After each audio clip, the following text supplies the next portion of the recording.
হরফ। লিনের হরফ কয়টি? ওয়াও আর ইয়া। ওয়াও আর লিন। লিন লিন অর্থ নরম করিয়া পড়া। লিনের হরফ কয়টি? ওয়াও আর ওয়াও ইয়া। এ দুটো এর আগে ছিল, মানে কঠিন ছিল। তিন রকম ছিল আমাদের হরফে।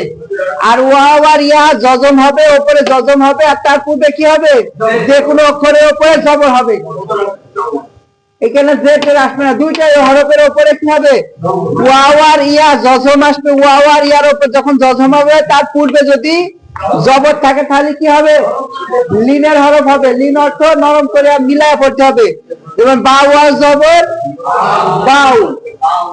বাউ এর মদের হরফ কত পরিমাণ টান হবে না, একটু থেকে একটু দূর হবে।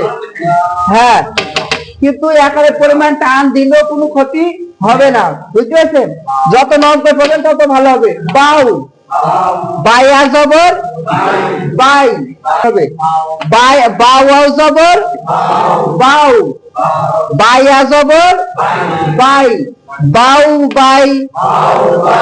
বাউ বাই। বাউ বাই। বাউ আর জবর বাউ। বাই আর জবর বাই। বাউ বাই। মানে কোনো দ্রুত পড়া যাবে না, বুঝেছেন?